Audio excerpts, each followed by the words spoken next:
now.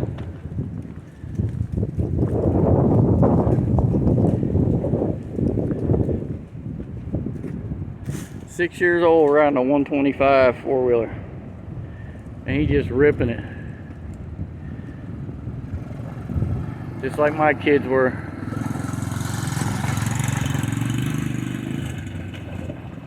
Oh, last minute turn change there.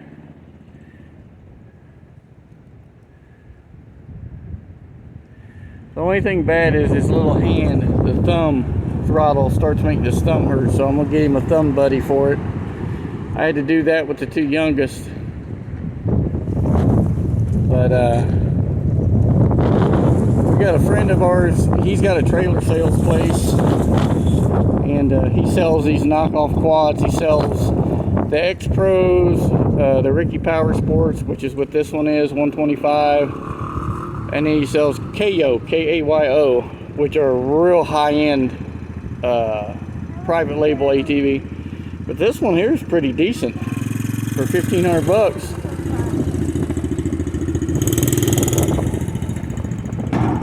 Oh, are you done? Turn it off. Turn the key up. Oh, we'll put it in reverse.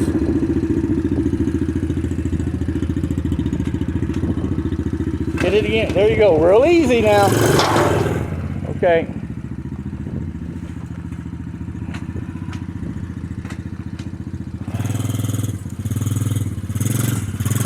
Hold on, I think you're stuck. There you go, go. Damn knobbies on the tires are so knobby, it got stuck in the chain link fence. But it's got one forward gear and one reverse. I've got it governed back to 15 mile an hour. Damn thing will do like 30 with one gear. Which is strange because the KAYO, I think, has got 3 forward gears, and the ones I bought the kids back in the day were 125s as well, and they had 3 forward gears in reverse. They go quite a bit faster than this one will. But for right now, that's all he needs. He gets a little better on it, then I'll open it up all the way and let him run it. And if he sticks with it, then maybe a year or two down the road, we'll go get him like a Can-Am or a Polaris or something. I'm partial to Polaris and Can-Am when it comes to ATVs. And we went with the 125 because the Polaris 90 was the same size as this, the Yamaha 90, the Kawasaki 90. I'm like, well, might as well get him a 125. You know,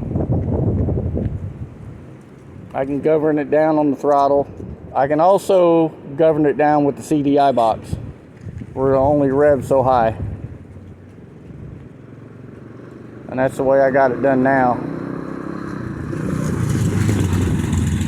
First thing we did to it though when we got it, put a good battery in it and took the carburetor that's on it off, and we put a Mikuni carburetor on it before I brought it home.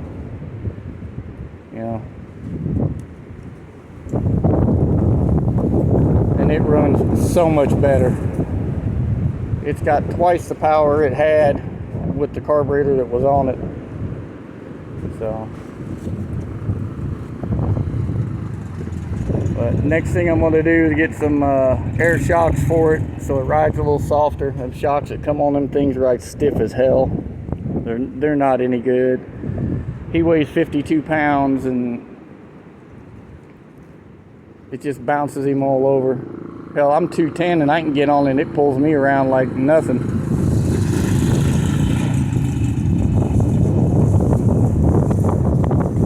But since I'm out here with him, I'll give you guys an update. The 4x4 is done. The cam swap, converter swap, all that's done. I put a set of MSD Street Fire wires on it, got them loomed up. We put a Hydro Boost power steering pump on it, a brand new one. From a local shop around here, does hydraulics, is who I bought it through. And then put a new Hydra Boost unit on it because the remand is what was giving me all the problem with no brake pedal.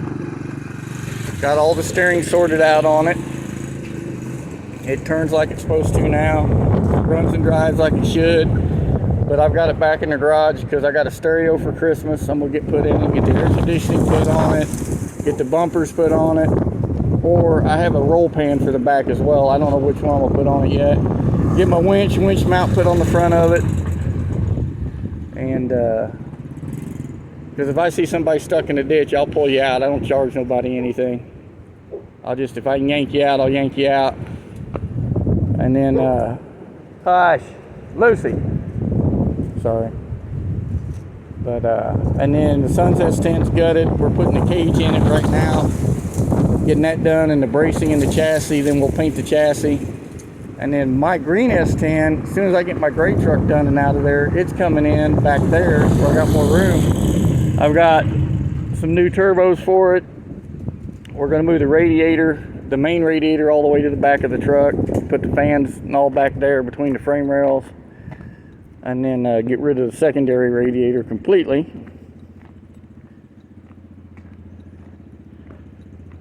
Redo the charge pipes and everything on it. I'm gonna move the turbos up to between the grill and the engine so I can get the hood I've had for like 5 or 6 years on the truck.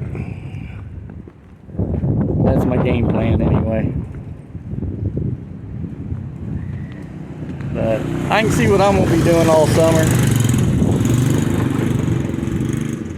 That, and I ordered a set of 2-inch wheel spacers for the back of it and a 1-inch for the front so I can move the wheels out. That's what I did to the kids to make them more stable. They rode better, they turned better, and a lot more stable than they are right now. So that's the upside to buying like a Yamaha or a Kawasaki or something. They got a little bit wider track. But those KOs, they want, Shawnee Cycle Plaza wanted $3 grand for one, and that was for a 90. $3,200 for a 90 Kawasaki or Yamaha. I bought that for $1,500. Like I said, he'll wear it out before he outgrows it.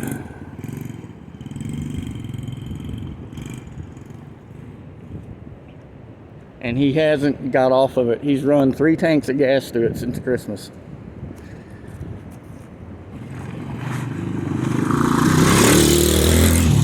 You have to put 91 octane in it, or 93, because it's got 11-to-1 compression.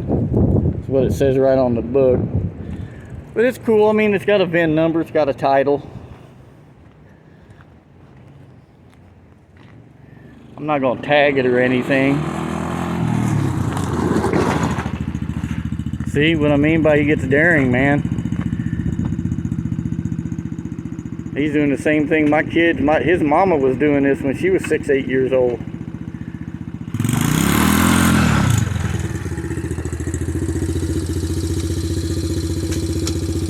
Okay, take it easy on them turns because it'll grab that pavement and flip over. But that's what's going on as far as the gray truck and the S10, boys S10. So not a whole lot, and I ain't gonna do nothing much till we get past New Year's.